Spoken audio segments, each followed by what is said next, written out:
जय श्री कृष्णा, राधे राधे, जय श्री हरि विष्णु। आप सभी को वैशाख मास की ढेरों हार्दिक शुभकामनाएं। भगवान श्री हरि आप सभी पर अपनी कृपा हमेशा बनाए रखें। आज हम आपके लिए लेकर आए हैं वैशाख मास अध्याय 10। तो आइए शुरू करते हैं। श्री शिवजी महाराज ने ब्रह्मचर्य व्रत धारण कर लिया। गंगा तट पर एक वृक्ष के नीचे तप करने लगे। दक्ष की पुत्री पतिव्रता सती ने राजा हिमालय के घर उनकी रानी मेनका के गर्भ से पार्वती के रूप में जन्म लिया तथा वहीं पर उनका पालन पोषण होने लगा।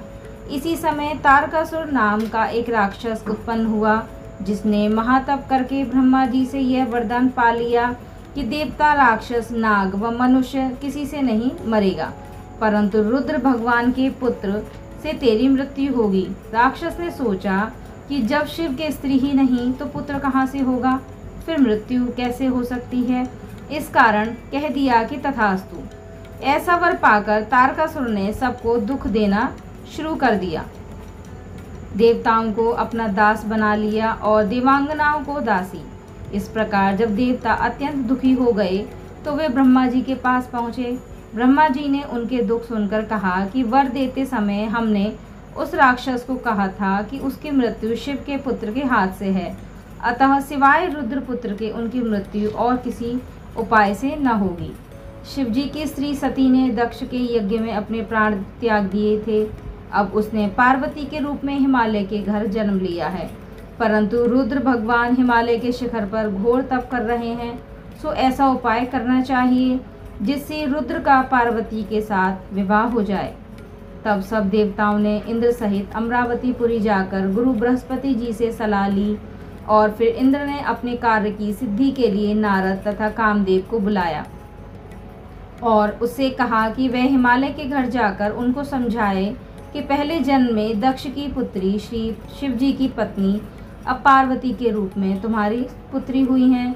सती के वियोग में श्री महादेव जी तुम्हारे शिखर पर तप कर रहे हैं, इसलिए तुरंत अपनी कन्या का विवाह उनसे कर दो, जिससे वहां जाकर उनकी सेवा कर सके, वही उनके पति हैं। इंद्र की आज्ञा पाकर नारद जी को जैसा समझाया था वैसा ही करने के लिए चले गए और फिर इंद्र ने कामदेव को बुलाया कि सब देवताओं के हित के लिए तुम बसंत ऋतु के सहित तपोवन में जहाँ रुद्र तपस्या कर रहे हैं जाओ, और जब पार्वती जी वहाँ पहुँच जाएं तब धनुष चढ़ाकर ऐसा बाण मारो कि शिवजी मोहित हो जाएं। उनका संगम होने पर सब कार्य अवश्य पूरे हो जाएंगे। कामदेव ने ऐसी आज्ञा पाकर अपनी पत्नी को साथ लेकर तपोवन में बसंत ऋतु का प्रसार किया।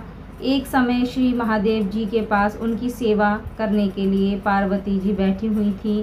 तभी कामदेव ने पीछे की तरफ से वृक्ष की ओट में होकर शिव को बाण मारा तो शिव जी का मन चलायमान हो गया। कामदेव दूसरा बाण चलाने वाला ही था कि शिव को यह विचार उत्पन्न हुआ कि उनके मन को चंचल होने का क्या कारण है, और जब उन्होंने चारों तरफ देखा तो कामदेव दिखाई दिए। क्रोध से अपने मस्तक से तीसरा नेत्र खोला तो उसमें ऐसी अग्नि उत्पन्न हुई जिससे सारा संसार भयभीत हो गया और उस अग्नि से धनुष, सती, कामदेव भस्म हो गए। बसंत और रति भी भयभीत होकर भाग गए तथा पार्वती जी भी एक और डरकर दूर जा खड़ी हुई। तब स्त्री की निकटता दूर करने के लिए महादेव जी भी अंतर्ध्यान हो गए। हित के सिद्ध करने वाली देवताओं का कार्य सफल न हुआ, किंतु उल्टा अनर्थ हुआ। जो कोई साधुओं से दुष्टता करता है उसके साथ ऐसा ही होता है। इसी प्रकार वह इक्ष्वाकु वंश का राजा भी साधुओं को अप्रिय था, क्योंकि वह भली भांति साधुओं की सेवा नहीं करता था। इसलिए उन्होंने महान दुख भोगे और बुरी से बुरी योनि में जन्म लिया एवं 7 जन्म तक कुत्ते की योनि में रहा। इसी प्रकार कामदेव ने शिव जी का अप्रिय करने से दुख उठाया। 11वां अध्याय। राजा मैथिल ने पूछा कि जब कामदेव भस्म हो गया तो फिर उसकी उत्पत्ति कैसे हुई। श्रुतिदेव कहने लगे कि यह कथा स्वामी कार्तिक के जन्म की है, जो यश और पुण्य को देने वाली है।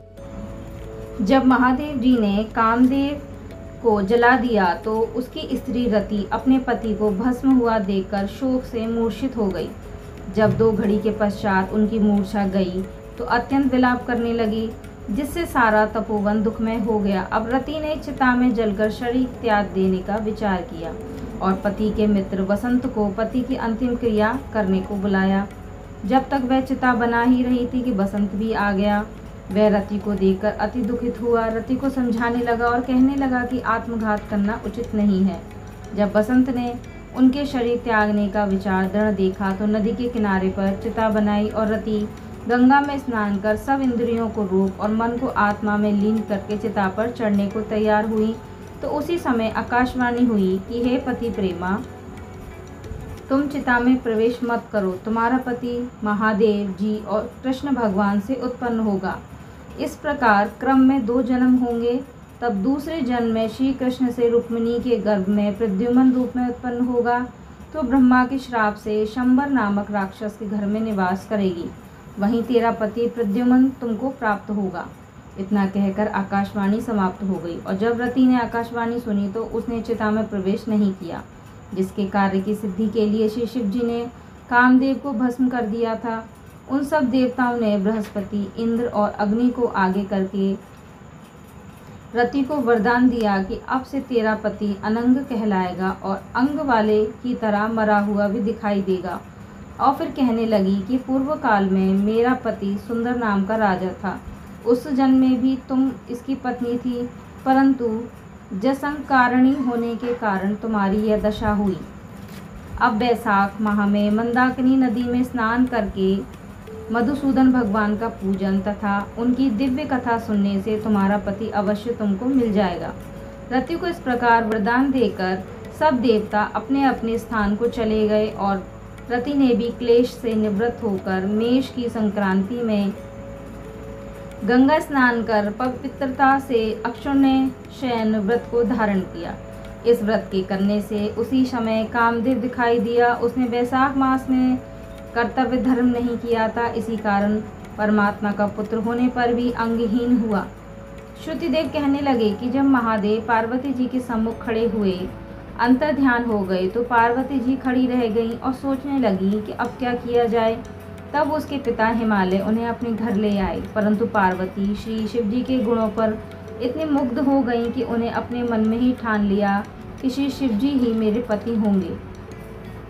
और वह अपने माता पिता के समझाने पर भी कुछ विचार कर श्री शिव जी की मूर्ति को अपने मन में धारण करके गंगा तट पर जाकर घोर तपस्या करने लगी। भोजन आदि छोड़कर तप करते करते बड़ी बड़ी जटाएं उनके सिर पर हो गईं। इस प्रकार 1000 वर्ष तक शिव जी की आराधना करती रहीं। एक दिन सायंकाल के समय श्री महादेव जी पार्वती जी की परीक्षा करने के लिए ब्रह्मचारी भेष धारण कर उनकी पर्णकुटी में आकर उनकी अचल भक्ति देखकर कहने लगे कि हे भद्र, जो तुम्हारे मन में वरदान हो मांगो। तब पार्वती जी कहने लगी, मैं यही वरदान चाहती हूँ कि आप मेरे पति हों। तथास्तु कहकर श्री शिव जी ने सप्त ऋषियों को बुलाया और उपस्थिति होने पर उन्हें आज्ञा दी कि तुम हिमालय के पास जाकर विवाह का प्रस्ताव रखो। सातों ब्रह्मवादी ऋषि हिमालय के घर पहुँचे।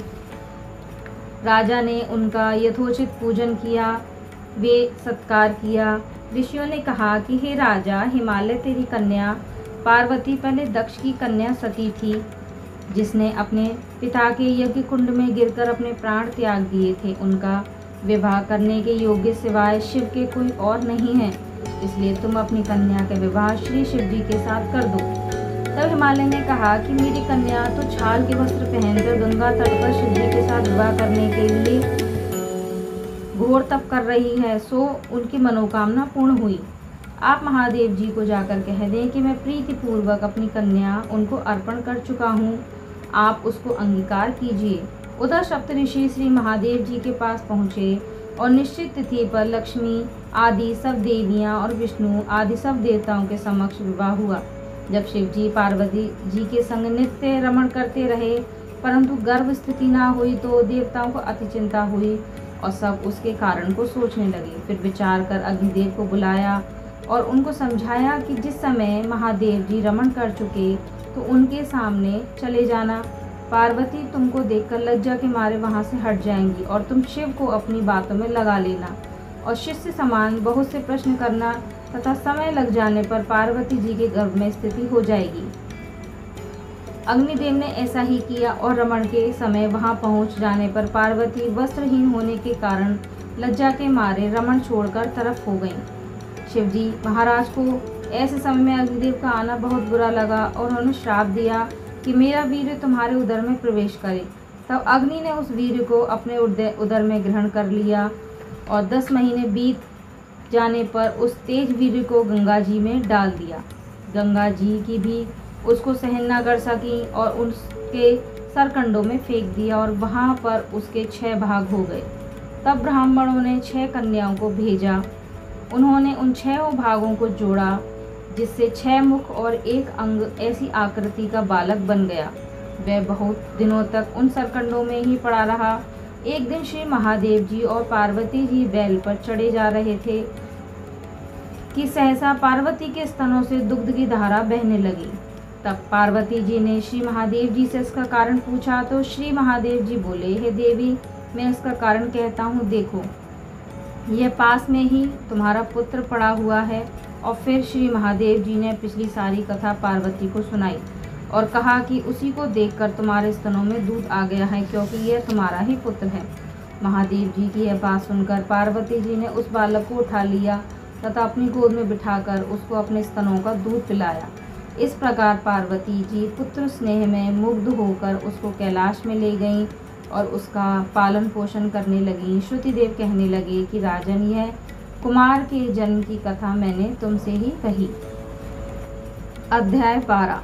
मैथिली कहने लगे कि हे ब्राह्मण, आपने कामदेव की स्त्री रति का वर्णन किया और उसकी अक्षुण्य व्रत धारण करने की कथा कही, मैंने सुनी। अब कृपा करके यह बतलाएं कि इस व्रत की उद्यापन विधि क्या है। यह वार्ता सुनकर श्रुतिदेव कहने लगे, इसका विधान पहले श्री हरि ने लक्ष्मण जी से कहा था, वह सब मैं तुमको सुनाता हूँ। इस व्रत के करने से ही श्री लक्ष्मीपति भगवान प्रसन्न हो जाते हैं। श्रावण शुक्ल द्वितीया को इस व्रत को धारण करना चाहिए। चातुर्मास में हविष्यान्न भोजन करना चाहिए तथा श्री लक्ष्मी नारायण का पूजन करना चाहिए। चातुर्मास व्यतीत होने पर विधिवत इसका पालन करना चाहिए। किसी ब्राह्मण को जूते दें, सोने व चांदी की मनोहर मूर्ति बनवा के दें, पीताम्बर से उसको सुशोभित करें, सफ़ेद पुष्प और सुगंधित द्रव्यों से उसका पूजन करें। फिर ब्राह्मणों को शय्यादान, वस्त्रदान करके भोजन कराएं। ब्राह्मण और ब्राह्मणी दोनों को संग भोजन कराएं तथा दक्षिणा जरूर दें। इस प्रकार 4 मास तक पूजन करें। मार्गशीर्ष मासों में भी विधिवत इसी तरह भगवान का पूजन करें। ऐसे ही चैत्र से 4 मास तक हरि भगवान का पूजन करें। जिनको शौनकादि ऋषिगण पूजते हैं उन भगवान की स्तुति करें। और इस व्रत को आषाढ़ शुक्ल द्वितीया को समाप्त करें। ओम नमो नारायण इस मंत्र से हवन करें। चैत्रादि मास में पुरुष सूक्त से हवन करें। मार्गशीर्ष आदि मास में विष्णु गायत्री नारायण विद्महे इस मंत्र से हवन करें। श्रुतिदेव कहते हैं कि राजन, यह व्रत मैंने तुमसे विस्तार पूर्वक कहा। इसको करने से जगन्नाथ भगवान प्रसन्न होते हैं और उनकी प्रसन्नता से अनेक सुख तथा संतान की वृद्धि होती है। तो यह थी अध्याय 12 की कथा। तो आज हम आपके लिए लेके आए थे अध्याय 10, 11 और 12 की कथा। तो यह कथा आपको कैसी लगी? यदि पसंद आई हो तो अपने फैमिली फ्रेंड्स के साथ ज़रूर शेयर करें। और संपूर्ण अध्याय को समझने के लिए अध्याय 1 से आप इस कथा का श्रवण करें तो इसको आप अच्छे से समझ पाएंगे तथा जान पाएंगे। तो मैं मिलती हूँ आपको अगली वीडियो में अगले अध्याय के साथ। तब तक के लिए जय श्री राधे, जय श्री हरि विष्णु। भगवान श्री हरि आप सभी पर अपनी कृपा हमेशा बनाए रखें। राधे राधे।